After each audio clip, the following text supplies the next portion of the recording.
ইতিমধ্যে দেখতে পাচ্ছেন একটা হুজুর ওয়াজ করতে করতে মারা গেলেন। ভয় করো সেই মহারবকে। কাকে ভয় করতে বলছে? সেই রবকে ভয় করতে বলেছেন। কেমনে ভয় করতে হবে? যে আল্লাহ রাব্বুল আলামিন এই পৃথিবীর জমিনে আপনাকে আমাকে সৃষ্টি করেছেন, আপনার মনে করি ঈমান আছি, কথা ঠিক কিনা? ঈমান আছি, অথচ মুসলমান হওয়ার পরেও মুসলমান দাবি করি, অথচ আমরা কি মুসলমান নাকি?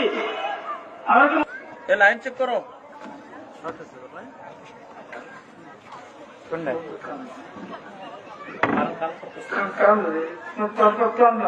সমস্যা হচ্ছে তো, ক্লোজ করো, ক্লোজ করো।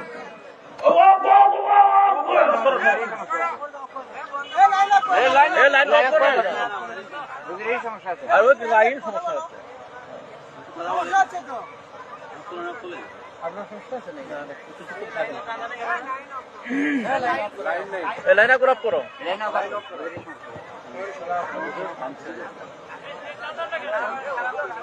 নিয়ে যান।